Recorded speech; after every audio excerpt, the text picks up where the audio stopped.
as you guys can see up here, for our lunch fireside chat, free speech and hate speech on college campuses today. We're privileged to have David Bernstein, who our moderator will introduce in a moment, from and sponsored by Voices for Liberty. That's what I would like to highlight. Voices for Liberty actually has partnered with HXA for a while. And those of you that don't know about this, definitely, if you're in the campus community, you reach out to Bethany and her group, because Voices is a great partner to bring speakers to your campus. So this is a commercial, which they'll like even more than being sponsored by Voices for Liberty. We now heard a commercial for their work. Yes, they're based at George Mason University at the Scalia School of Law. And so we're privileged to have David here, sponsored by them. But I have the privilege of introducing a colleague and mentor of mine who's going to be moderating this discussion, Rashri Agrawal. Dr. Agrawal is a passionate advocate and focuses a great deal of her life's work, actually, on upward mobility within and integrating across the intellectual, psychological, and economic realms. Her scholarship uses an interdisciplinary lens to provide insights on strategic innovation for new venture creation for firm renewal. Her teaching and engagement in growth-oriented firms helps businesses and professionals advance through personal leadership, develop win-win relationships, and create a virtuous spiral between their aspirations and their abilities. As director of the Ed Snyder Center for Enterprise and Markets and the academic director of the Smith Business Leadership Fellows Program at the Robert H. Smith School of Business, she has led multiple initiatives that promote fact-based open discourse at the University of Maryland and has co-created the Challenge Your Thinking, Challenge the Conversation curriculum that you heard Relly speak about before lunch. This has been aimed to teach students how to think critically and to engage in challenging conversations. The Ed Snyder Center for Enterprise and Markets has championed open debate and viewpoint diversity since 2018. Rashri, thank you for agreeing to moderate this discussion, and I'll leave it to you to introduce our speaker, and I'm going to hop out here for a minute. Thank you guys for attention. Yes. Oh, you need... We good. Thank you. Welcome. Good afternoon, and thank you for joining us in this post-lunch stupor. I hope all of you ate well too. But you're still here. You're very engaged. Your minds are here. So thank you for joining us. It is actually a great pleasure of mine to introduce David Bernstein, and I'm going to read out his official bio in a second. But I will confess that in the conversations that you and I have been having, they may have been way too short in time, but they have been so deep and encompassing so many different things that I just love the sparring of minds, if you will. And in fact, even our conversations represented this notion of how people can agree on fundamental principles and yet and those fundamental principles actually allow you then to align even superficial disagreements that one might see. And that is, in fact, representing heterodox values. And in the brief time that I've gotten to know you, David, I have really, really appreciated just how much you embody that. So here is the official bio on David Bernstein, not to be confused with the other David Bernstein. Like, he too is a passionate, and I love the fact that both of our bios start with the passion that we have. A passionate advocate of the free expression of ideas. He's the founder of North American Values Institute, formerly the Jewish Institute of Liberal Values. And I'd like to talk a little bit about how you see that connection manifest itself too. Both of these oppose illiberal ideologies and support liberal values in and out of the Jewish community. And he's also authored Woke Anti-Semitism, How a Progressive Ideology Harms Jews.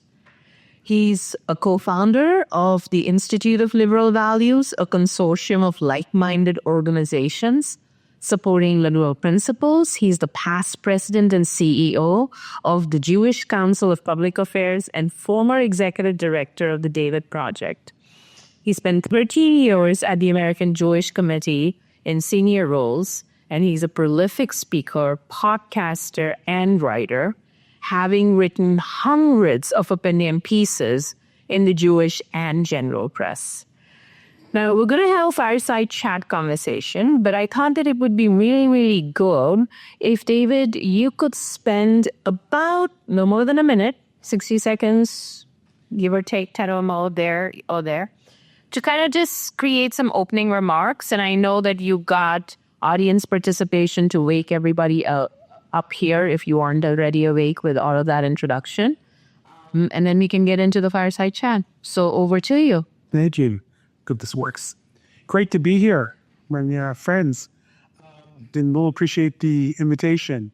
You'll remember just under 2 years ago, on December 5th, 2023, there were these hearings before the House Education Committee in which 3 university presidents were brought before the committee and questioned quite aggressively about the state of anti-Semitism on college campuses. And so it was the president of Harvard, president of Penn, and president of MIT. And all of them basically, and I think they probably were coached, stood up for the values of free speech and why the university has to allow, these encampments or protests on college campuses. They can't stifle discourse. And when I heard those, if I took those speeches literally, and I believe that was happening at the university, I would have applauded those university presidents. But the problem was, and I think this is the reason why it fell so flat at the time, is that everybody knew that these universities were in fact not standing up for those values at all. In fact, if you looked at Harvard and Penn, according to the Farrer's annual survey of free speech on campus, they were dead last and second to dead last in terms of having a free speech culture for that students and faculty felt they could open up to.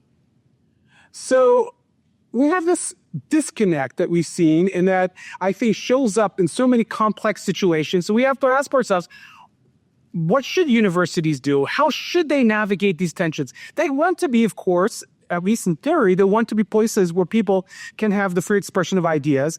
And yet so often they do things that explicitly undermines the free expression of ideas. And so I want us as people who are trying to get them on track to think through some of the complex situation and ask ourselves, what do we think and how can they best do this? I want to give you one example because we're at the University of Maryland. I looked up the University of Maryland's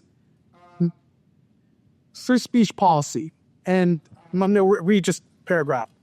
The ideas of different members of the campus community will often and quite naturally conflict, but it's not the proper role of UMD to attempt to shield individuals from ideas and opinions they find unwelcome, disagreeable, or even deeply offensive.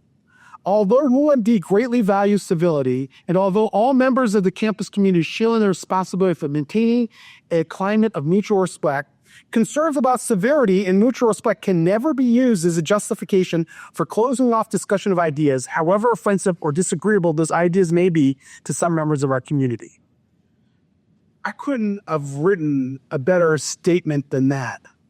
But yesterday, and I didn't even tell Rashmi this, yesterday at 4 o'clock, my wife was having coffee with a former colleague of hers who works at the University of Maryland.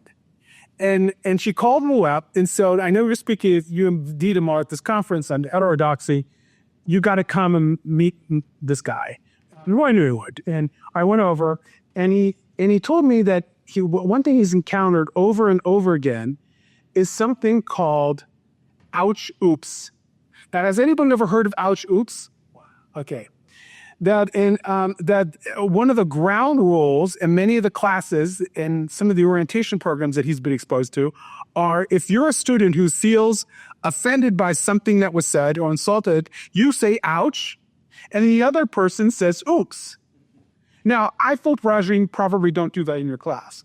But I'm guessing. You know, but in here, I'm saying this because here on the one hand, we have this perfect expression of the free expression of ideas and the very purpose of the university. And on the other hand, we have probably, I don't know how many classes is being done. So I'm just, but here's someone who works at the university telling me it's done. We're out troops. That would make it almost impossible for a student in a class like that to express something that might offend another student. So I think we've got to get to the nub of this and ask how we create cultures of free speech on campus. And for that, I want to actually flip the script a little bit and ask you some questions. Okay. Here's our fancy Mentimeter. I don't know if you guys know it. So scary. All your fault. Well, one of those. We told you that we were going to wake you up. Do the works. Oops. That's a very sarcastic oops I just gave you. I know you know. Yes.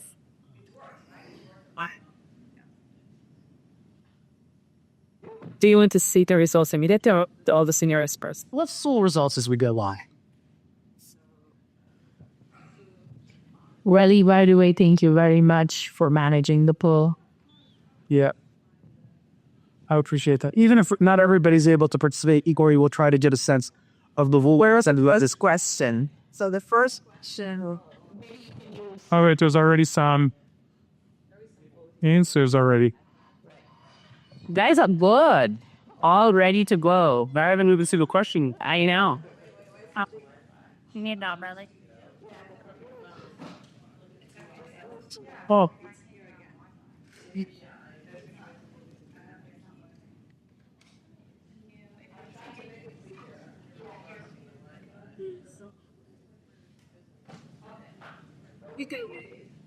Okay, a student group blocks the university library entrance if students refuse to denounce Midi nationalism.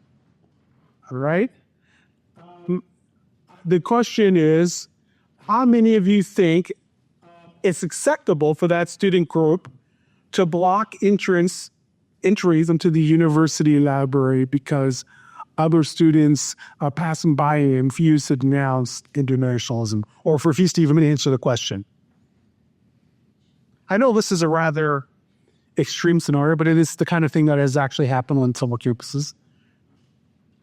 I don't want to prejudice the outcome. Now, is there a way of clearing the power or no? Clear results up in the lights up floor. So what do we have in terms of results? Listen, are you going to redo it? There was no, but was it this group that? Okay, because I was confused because with so many answers right away, I didn't. They're ahead of you. They're like right there. For no thought, I'm sorry. I got it. Oops. No, okay. So no one thought it was an acceptable thing to do. And there were people who thought it was unacceptable, but we shouldn't really bring in the police. And there were others who thought it was just unacceptable and has to stop. Okay, good. All right, let's do the next question. Next one. Okay. Yeah. So it would take a second. Are you at 2? Okay. And let me just give you the QR code. You did the same one? Yeah. Oh. Then you would have it on your now scan this one, then you will see the question. And then I will put it up. Both as well. Really, if you could use one of the microphones when you're talking too, I think that'll help. Everybody got it? Okay, let's go. Let's see it. What's the question? So you can see it up. Yeah, I read it in a second. So the question is, let me go to this one. The question is, 2 groups hold protests at the university chanting globalized intifada. One group is at the university quad and another outside Hillel. Hillel is this Center for Jewish Life on campus, you may know. And then the answers are both allowed, neither allowed, quad allowed, Hillel not, Hillel allowed, quad not. And this is the distribution. Great, interesting.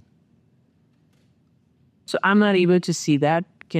What I always So the majority answer is both should be allowed. A couple of people say neither should be allowed. 5 people say the quad should be allowed and not Hillel. And but suppose if someone will answer both aloud. Do you believe that under the current civil rights law, under Title VI, that the students chanting outside of Hillel would be defensible? In other words, if a Jewish student bought suit under Title VI, that they were a Hillel, having nothing to do with the Intifada or the conflict, or just there for Shabbat services or whatever, and there were people chanting at them, that this university would be able to argue in court of that that was an acceptable activity and that they were defending free speech. I want to complicate it a little bit for you. I wasn't in that camp, but I thought that might have been some kind of targeting that has a kind of fantasy quality to it. And I know that there's probably, I suspect, I'm not aware, but I suspect one of the discretion was the abolition policies of the criminal reality.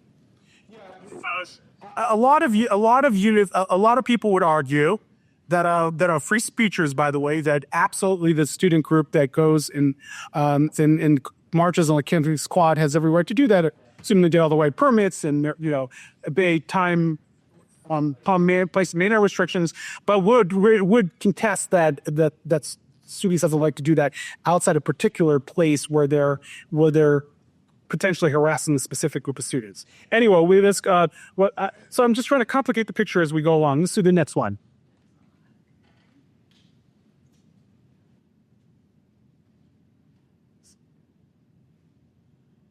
This one asks, students are divided into identity groups to discuss privilege / oppression. Yeah. Oh, sorry. Students are divided into identity groups to discuss privilege / oppression. White House says this violates Civil Rights Act. Let me just share it so you can see the QR code now. But I'll just maybe say, and the White House says that this university has to get rid of its DEI department because it violated the Civil Rights Act. So I'll add that dimension to the question.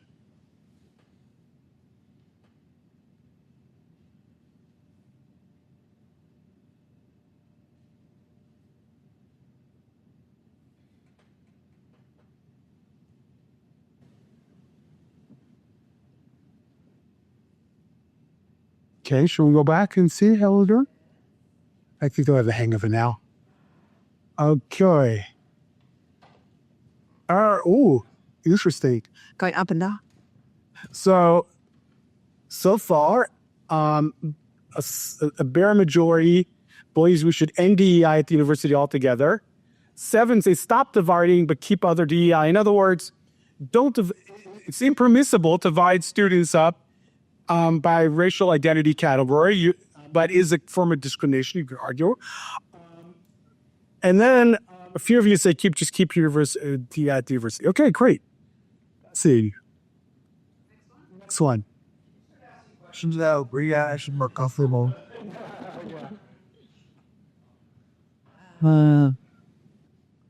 Fork. So I read it in the app, do the QR code. Oh, this one, okay. This one, it was hard to put all in the same. So a student in an anti-racism class stated he does not believe there is systemic oppression in America today. Professor says the student is not is not welcome. If he continues to harm the identities of marginalized people, student complains. And then dance. Very ouch, oops, by the way. So let me share the QR code. Okay,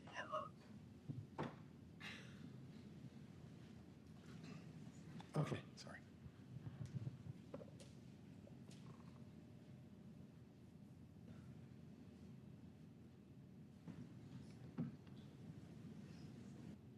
I see the results. Yeah, let's see.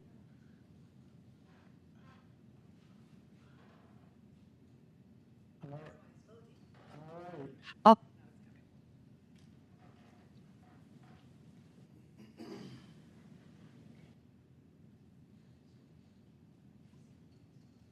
All right. Well, that's a pretty clear sense of what the rumors, I guess. Actually, we can't see, but it's being the student. If the student must stop, got only one vote. 16 said the professor must allow dissent, and 3 said the university should stop the anti-racism class altogether. Okay.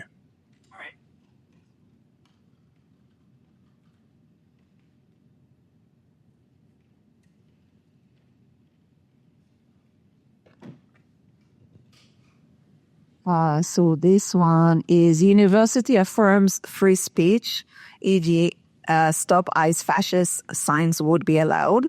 A professor asks if the university would end its microaggression policy that forbids misgendering members of the university community, and students asking other students where they are really from. Let me do the QR code, and then we can see it yourselves.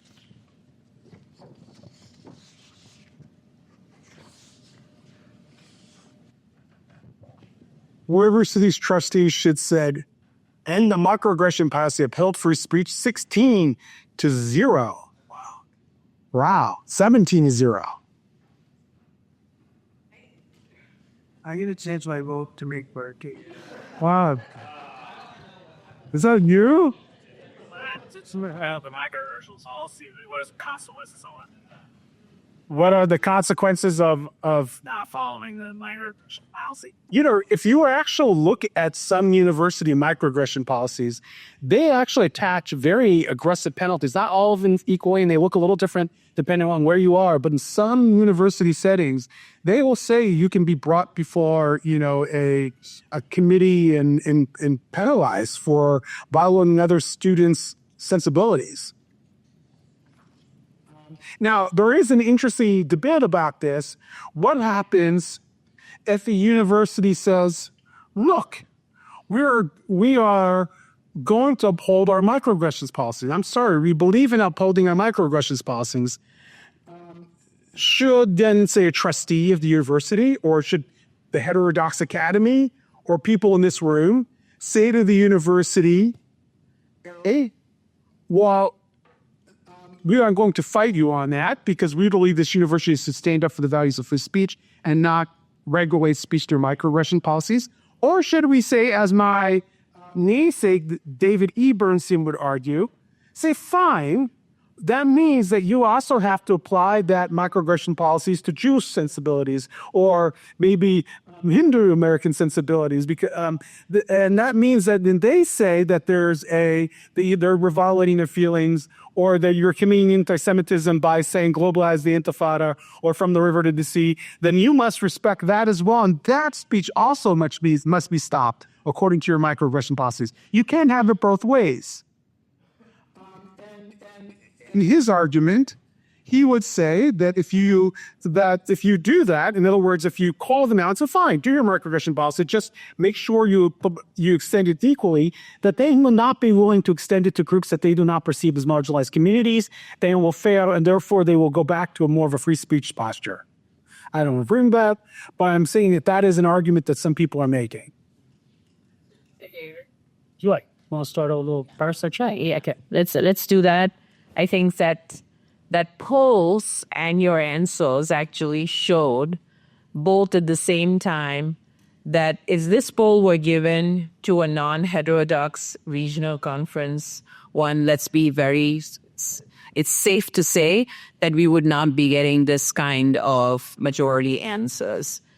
And therein lies this whole conversation about what is the difference between free speech and hate speech as is being implemented in college campuses today.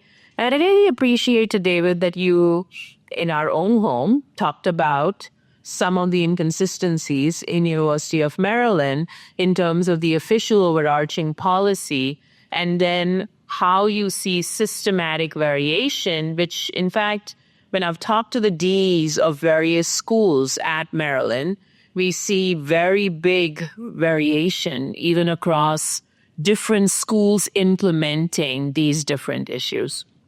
So I think it's worthwhile for us, and we've had enough of a conversation on free speech, and given the polls, I believe that there's no point in necessarily belaboring that point. So let me actually, not going to the first question that I had, which is why is free speech especially important on college campuses, but how would you respond to those that would argue that hate speech itself is a form of harm that must be restricted. Now, we had our deans opine on that yesterday, too. Yeah, it was interesting, and you probably are aware of this controversy, is that the Attorney General of the United States, Van Bondi, just made the same point, which is something that you don't typically hear on the right, and it actually caused quite a huge backlash on the conservative right, who completely disagreed with her. I think she had to walk those comments back the following day. And look, in my view, there's no such thing as free speech if we restrict hate speech. Now, the universities are in a very difficult position here because we're trying to create environments in which people can have rich conversations, we can explore ideas, and so I can easily imagine, certain speech being so egregious and violative of that spirit that this is not helpful to creating that kind of intellectual environment. It's if you're going to express, for example, if you're at a sociology class in which somebody was engaging in severe racist discourse. Now, I'm not talking about denying systemic oppression. I'm saying is openly demeaning of a minority community. The professor saying that's not helpful in this class, and now that doesn't mean that would not line up with the First Amendment. In other words, in the public square, somebody should be able to do that and would win a court case if it got up to the Supreme Court. The Supreme Court would say, almost any Supreme Court would say, they have the right to do that, and you can't restrict their speech. But I think even in the last panel it came up, and I think Professor Bulford, you were sort of wrestling with this too. At a university, though, is in a structured environment to which you're trying to teach ideas. So I do think that the university has to have probably some restrictions on what can be said in a classroom environment in which you're trying to have learning. But I would say at the Quad, on the campus Quad, I would be very hard pressed to see how a university could stop a group of students from expressing openly hostile attitudes toward another group. I don't know how you could regulate hate speech on Quad. So just digging a little bit deeper into this, and I think this is where I'd like for us to see if I'm hearing you right? In a classroom, using the gardener metaphor from John earlier, it is the instructor's job to make sure that certain conditions for fertile soil are created. And that is different from protesting in a quad. So here is something that I shared with you earlier, that at the University of Maryland, there was this gender studies class where my younger daughter took a class, and the woman who was also Black instructor started this thing by saying, this is going to be a very difficult class. It's going to be a very controversial class. We're going to be talking about very hot button issues. And so the first rule in my class is you must show respect.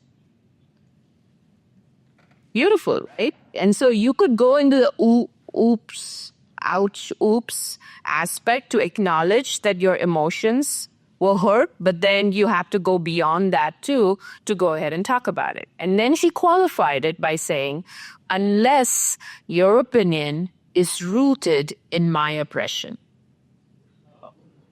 Right?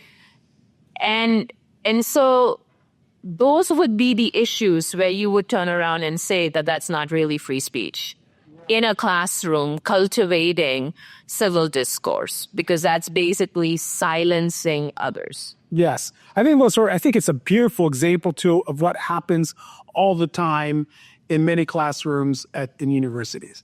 And it's not everywhere equally all the time. I have no doubt that in your department and in your classrooms that would be rare, if ever, occurrence. But it is happening in a lot of campuses. And then I think we'll have to ask ourselves, as people are coming together as a heterodox community, what do we do about that? What do we do about that? Is that a fight that we want to pick with certain parts of the university? And I think the answer has to be at some point, yes. On the one hand, we have this notion of academic freedom. A professor should be able to share their opinion and not be penalized for it. And so I have no problem, for example, if that professor writes articles that are that about gender identity and what have you that I might strongly disagree with. But that I think is protected by academic freedom. But I think what's happening in many cases is that we're assuming that that professor, under the guise of academic freedom, can then go into the classroom and prevent her students from expressing a dissenting point of view. And I don't know that universities have really adequately wrestled with what they should do when that happens. Because if a student could not go into that classroom and say, I disagree with you, and even if it hurts your feelings, or even if you deem it as somehow ruining your oppression, I need to be able to speak my mind. If they can't do that, then then the university itself is not living up to its values. And I don't think university, I have not heard of a single university that's actually audited itself and audited its classrooms in that way. And you can easily imagine the criticism that would follow if that happened. You could say, look, the university is trying to root out this professor from being able to present ideas, but she's not just presenting those ideas. She could say, here are ideas that various thinkers believe, and still allow a student to say, I think they're right or wrong. And so the question is, how do we deal with that issue of really deeply imbalanced classrooms where the freedom of expression really does not prevail? And how do we do university cultures and policies to change and deal with that? And so there's this one thing that I wanted to underscore out here. What we've just kind of touched upon is should there be differences in university policies in what is being said within classrooms and what is being said outside of classrooms, which are not necessarily the overarching learning environment of campus squads and so on, right? And so it may very well be that there are different policies around that, and especially in a learning environment one, that are a little bit more trade-offs to be balanced around these issues of academic freedom versus creating environments that are providing fertile ground. There's an Overton window in the classroom that might not exist within the largest society around the campus quad. That said, I think the danger is to narrow that Overton window so much that it will actually prevent legitimate dissent. So it is one thing if a student stands up, it is extremely demeaning toward other students and is engaging in just ugly rhetoric. And another thing, if a student is actually expressing an idea that the professor disagrees with. And I don't think that there's enough of a clear distinction being made by many professors in many settings. And I think that when John was talking about the Sway AI and its use in terms of guiding people on how you can engage in these kinds of conversations, that's a good measure and way to go forward. I will actually touch on something else which gets to this notion of free speech, and that relates to the notion of self-censorship itself. So you're allowed free speech, but if I don't feel comfortable enough to speak up, then what value is there to know that there's free speech? So on that point, the cancel culture that we've been experiencing, and as a tenured professor, I have been subjected to being canceled, so it is what it is. How damaging is the climate of self-censorship in higher education? Because that actually, regardless of whether it's free speech or hate speech, gets to this notion that there's no speech at all. Yeah. There's been some polling done by different organizations. My organization at that time, the Jewish Institute for Liberal Values, held a major national poll. And I think the Pew survey and other surveys have found the same thing, is that we're seeing record levels. At least this goes back to maybe 2022. It probably has improved somewhat. Record levels of self-censorship in society. People are feeling like they're walking on eggshells. And what was interesting about the finding was that progressive students were equally likely, and even more so likely, feel complaining about self-censorship in their own social spaces. In other words, they felt like they couldn't speak their minds even among their friends and colleagues. And they were feeling resentful about that as well. So I think that self-censorship is a problem. And then this goes back to what my friend Greg Rukianoff, who's the CEO of FIRE, says, that we sometimes when we talk about free speech, we think about it only as a set of legal principles, which it is, but it is also about creating cultures that get us outside of self-censorship, that encourage speech, that set the stage for speech, that force conversation rather than stifle conversation. Ouch, oops is one of those constructs that does the exact opposite, right? That creates a culture where people are more likely to self-censor because they've been told that if you hurt somebody else's feelings, you have to apologize for it. And so what I think we must demand of our universities is they live up to this, not only in their public pronouncements, not only in their policies, but in how they run their classrooms and how they allow. But let me play devil's advocate here for a second. What is wrong with an ouch oops if it is a beginning of a conversation as opposed to the end of a conversation? What do I mean by that?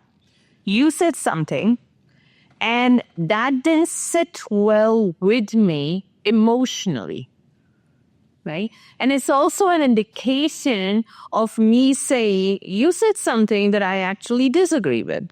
So this may, just playing a devil's advocate out here, this may very well signal you said something and I'm like, ouch. You're like, oh, oops. Clearly, I said something that didn't resonate. But let's dig into this and now separate out the factors that cause you to feel like, you see where I'm going with this. So is there something wrong with that? No, and of course, I might say that to somebody. I might say, when you said this about Jews, I'm Jewish, this is how I reacted to it. I'm not suggesting that that's an unacceptable form of discourse at all. In fact, I think, mature people do that all the time. And anybody who's been part of a romantic relationship or married or whatever knows that, that's actually a very useful way of talking to your spouse. Right? But we're not all married to each other in the classroom. And we don't. And Why not? So why wouldn't a culture that says that it's okay for us to recognize that there are feelings in human relationships? Right.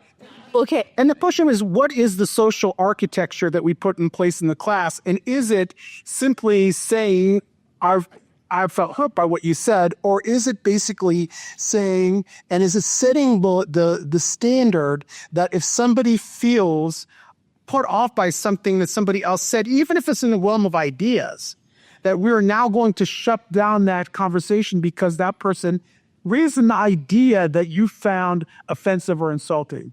And I think that in today's university environment, where we really slouched into that kind of restricted discourse, that to get out of it will require a professor saying, well, yes, you can express, of course, that you were insulted by something, but understand that if it's a legitimate idea, that student still has the right to air it. And I don't think that that's the dominant social architecture we have in the classroom today.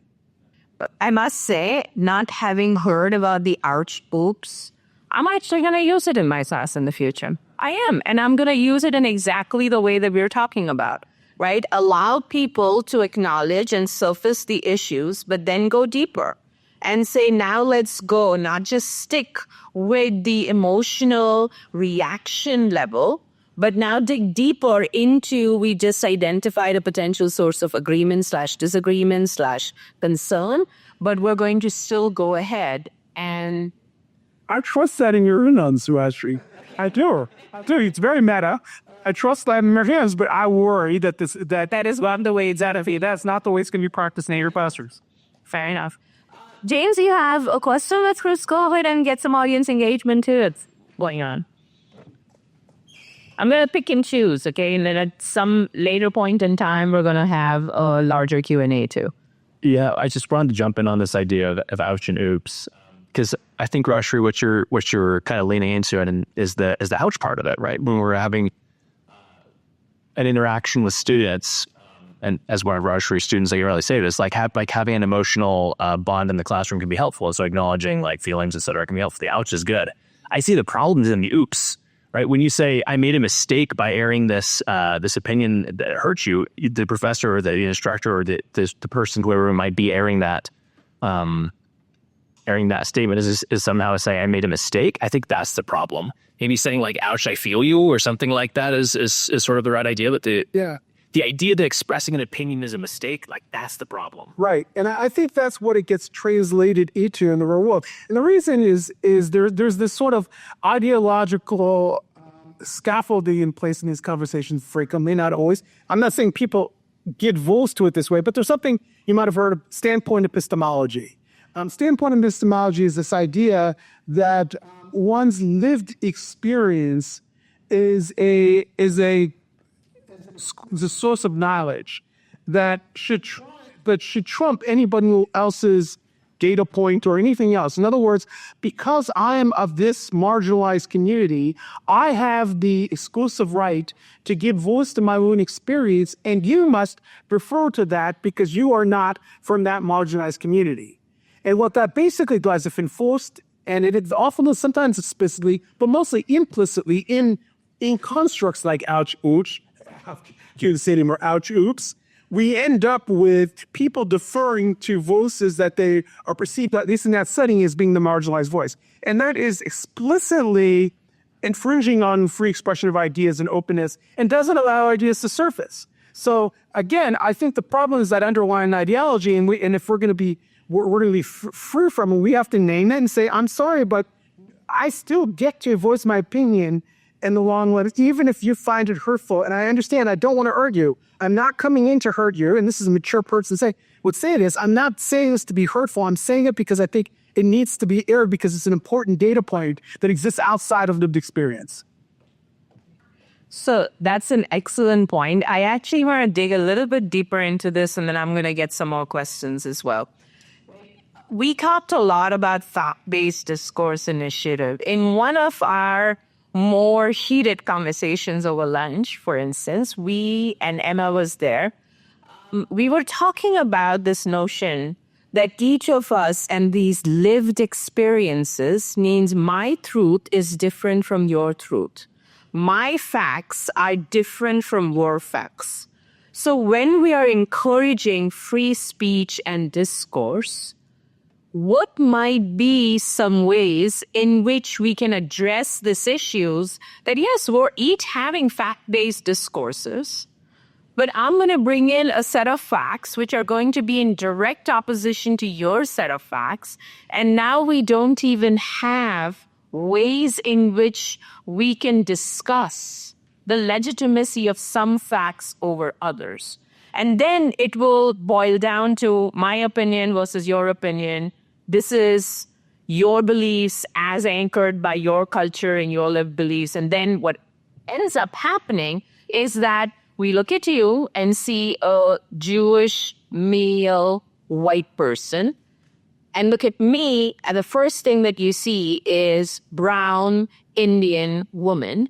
And that's what defines us in our ouch, oops conversations, as opposed to really the unification of ideas. So I know there's a lot to unpack out there, but how might you address this for those of us who are completely bought in to fact-based discourses, to free speech, to dissent? Look, I do think what, first of all, most importantly is that we create the procedural openness to different points of view. In other words, we create cultures that allow people to either express their interpretation of facts or what you might call opinions. I do think that universities have a vested interest in agreeing that certain things just happened, are actually factual. In other words, slavery happened in America. And if I had a student who was denying that slavery happened in America, I think I would say that's absurd and that's not an opinion. And I think we can, I'll bring it back to my own experience. There are people who deny that the Holocaust happened. I think that there are interpretations of the Holocaust that the Germans did the ordinary German buy into the extermination of Jews? That was Daniel Goldhagen's thesis on Hitler's ruling executioners. And there was a scholarly debate about whether or not to what degree that was true, or to what degree many ordinary Germans opposed it. That's where the realm of opinion. I think that's far too much today, and what we see in the discourse, people presenting their opinions as facts. And I think we have to be able to name that and say, what we're expressing right now, you may feel very strongly, and maybe even has a strong evidentiary basis, but you're still expressing an opinion. I always like to start with myself. I said, I wrote a book called Work Anti-Semitism. And I believe that this oppressed oppressor ideology is fueling anti-Semitism. But I will tell you that is an opinion. I'm going to present the evidence for it, and you can dispute that evidence or say that the evidence actually doesn't prove my point, but I'm still making an argument. And I'm not pretending that I'm stating something that's above challenge. And I think we've got to get back in universities of our world of delineating what are clearly facts, that every right-minded human being moves are facts, and what actually then is an opinion. And then allow the conversation to go on that base. And if I may just underscore what I think I heard you say, and this relates to the conversation we had in the prior panel, right? That we often teach our courses, the traditional ways we teach the courses is we focus on the content.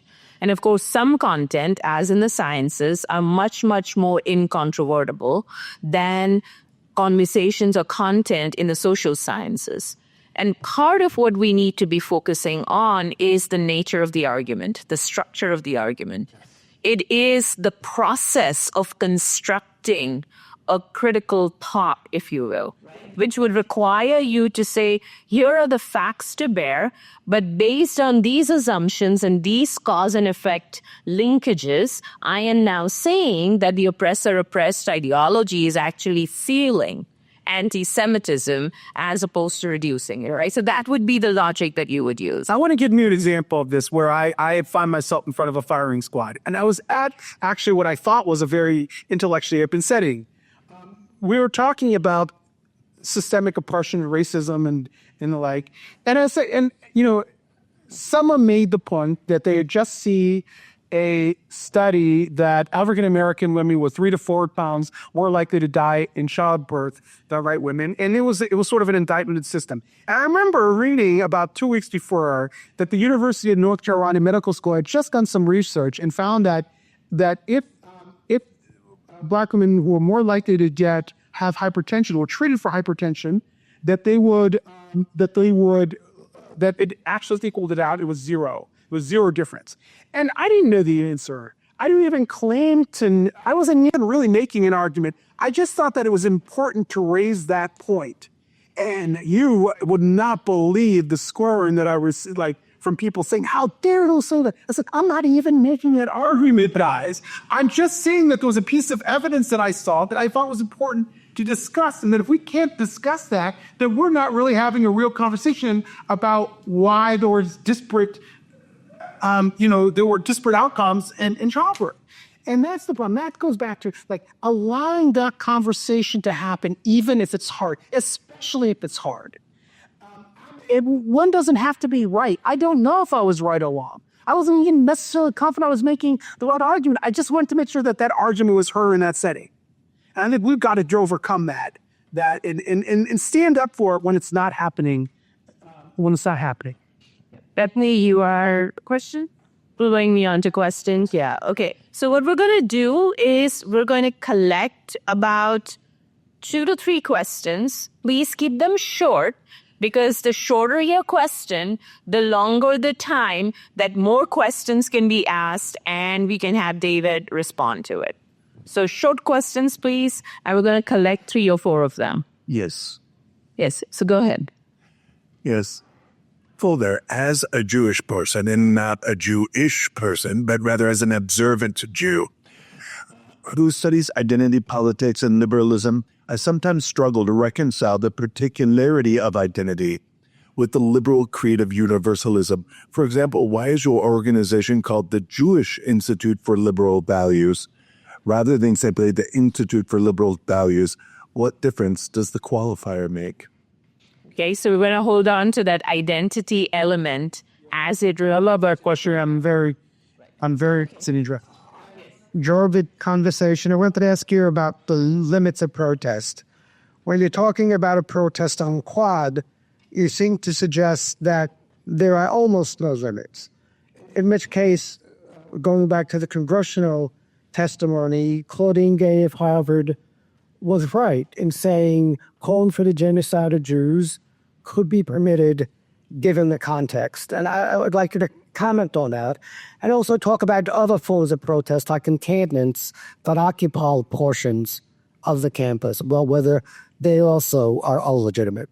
Okay, so this is outside of the classroom. What do you do with protests, particularly those that escalate to encampments? What's the second question? One more question, please. Yes, go ahead. Keep it short and make it a question. According to the psychiatrist Scott Beck, if simply doing evil things made you an evil person, everyone would be evil. What distinguishes somebody with an evil character structure is being so unwilling to tolerate the discomfort of honest self-examination that they might be wrong about something. They exterminate the evidence. Would you agree with that definition of evil? Well, what do you think about that analysis of evil? Well, cool. Let me start with this issue of identity and identity politics. And I'm writing an article on this, so I'm so glad you asked that question. So let me say this, that there's a difference between identity and identity politics. Okay? We all have identities, multiple identities. I'm a fly fisherman. And when I see the local stream being polluted, as a fly fisherman, I might go into the city council and say, I'm a fly fisherman and you're ruining my stream by allowing this pollution in my stream. I'm engaging in, I have an identity as a fly fisherman in that sense. And I'm proud of my identity as a fly fisherman. Now, if I use my identity to say only I get to enunciate the truth because of my identity, and I'm saying, and I still at the same time, so my identity gives you privileged knowledge that you can't argue it. I think that's a form of identity politics. And if I say, the only form of politics I'm willing to engage in is being part of my own identity, and I allow no room for other forms of political discourse. In other words, I don't see myself as an American, only as a Jew, for example. And I will allow my particularistic Jewish identity to sort of crowd out any other expression of political discourse or any other political interests, then I think I'm engaging in a kind of dangerous form of identity politics. But I don't think identity itself is somehow can something be viewed as an assault on liberal discourse. We all have identities, many forms of identity. So if I, as a Jew, want to say that I support liberal discourse, and it comes out of something that Professor Goldfarb said, which was, arguments for the sake of heaven, arguments for the sake of heaven, that, I'm not engaging in a kind of dangerous identity politics. It's only when I say, you should shut up, therefore, that I think we're engaging in a problematic form of identity politics. And if I may add, I think what's implicit in at least the way I understood your bio is that as you have evolved, you have made the connections between what you initially started with, which was the Institute for Jewish Values, and then you saw the connections to it being North American values as a larger one. And so that is also not only an evolution of your identity, but as a result, the evolution of the centers. Is that a correct assessment? I think what I did learn in doing this work, and what I think I probably articulate now more clearly than I might have, let's say, 3 or 4 years ago, is that in order to fight anti-Semitism, the best way of doing that is upholding these Enlightenment values in our society. In other words, minorities will be safe when everybody can speak their mind. Minorities will be safe when there's a rule of law. Minorities will be safe if you have the right to challenge me. And it's when the society turns against that, or the government, or both, turn against that minorities are less safe. Less. All right, this is Jared Barnes at the Quad, and I think it's a really important question, and I struggle with this, by the way, because are there really no limits on what can be done in the quad? And would any university in their right mind allow like a KKK group to go out and march on every day or whatever? I think when you get to the issue of encampments, the argument against encampments is that that's not just speech, that's action. We can make a distinction between speech and action. And so if we're putting yourself in the middle of the campus quad and you're not just doing it for an hour during lunch, but you're doing it all day long, and I as a student who don't abide by your philosophy have to walk around you all the time, then your speech is gaining a kind of privileged upper hand on the campus discourse. And I think there's a strong argument to say for the university to come in and say, I'm sorry, but you're not allowed to do that. You can do it for an hour, you can do it for 3 hours, maybe even a week. But at some point, you must stop because you don't have the right to interfere with other students, going to class. Now, certainly, if it goes to a group of students preventing other students from going into the library, and I don't think anybody thought that was an acceptable thing to do, I think that has to be stopped. You are infringing on their rights, and that is not protected speech.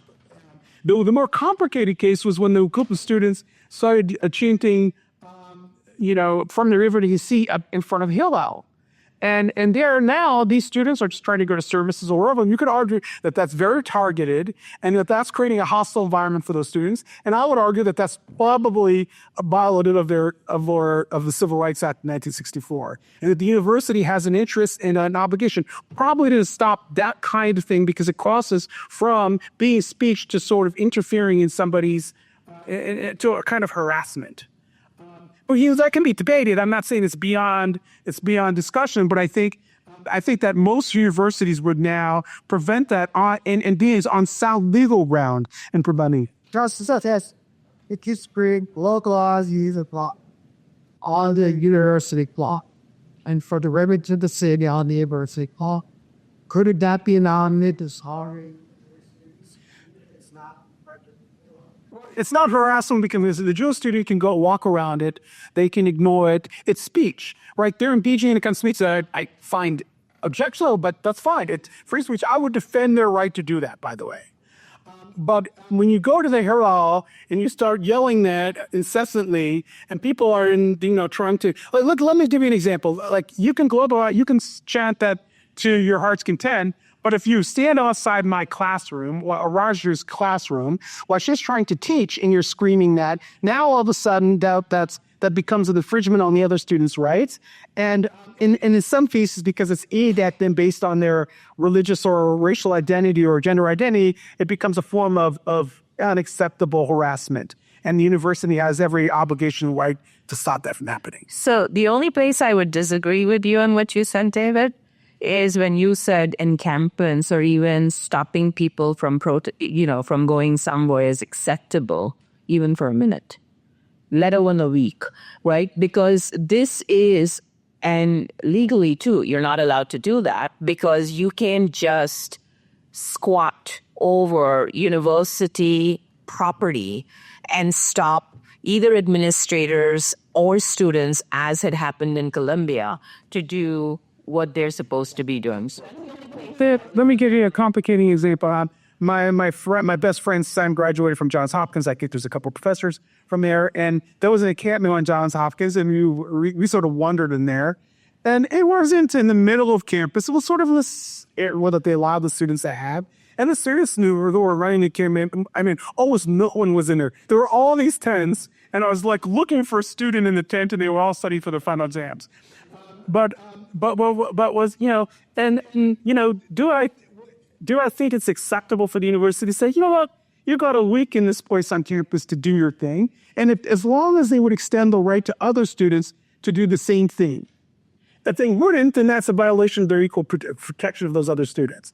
So I think I can imagine it okay for students to do that as long as it's not interfering with a free flow of traffic over an extended period. Right. So that's precisely where we are, in fact, in agreement. So we're almost out of time, but I did want to engage in this last question that was asked, but I'm going to frame it slightly differently because what I heard from you, Tom, is when is it that there is extremist view and dismissal of even a point of view. When do we label that as evil? One of the things that I've learned from Brent in conversations that I really appreciated is the fact that often when we engage in free speech, we end up committing what is called moral slip. More what? Moral slip, which is, I disagree with you. I may not be able to articulate exactly why and how I disagree with you or bring facts to bear. So the easiest way for me to do that is to condemn you and say that you're evil, you're wrong, you're bad, right? And that's where it gets into ad hominem attacks too. I know that was not exactly the question that Tom said, but I just wanted to add that additional element too, as they're thinking about how might you respond to when people engage in evil acts, and when is it that you claim that people are engaging in evil acts to shut down conversations? Yeah. Yeah, I think there are forms of speech that I would vigorously defend that I think are just outright evil, right? It's not just acts that can be evil. People's speech can be evil as well. There's even speech that I would regard as evil that could be acceptable within a classroom itself. And at some point, I might even say it's evil. I think in the kind of conversations, the kind of cultures that we want in universities, the kind of cultures that we should even want in our homes, that I want in my home among my own kids, or at our civic clubs, or what have you, we should try to create habits of mind and engagement in which we are reluctant to label something else evil, that we create room for conversation to happen. As someone who's written a book about anti-Semitism, our learning will call somebody an anti-Semite or even their speech anti-Semitic.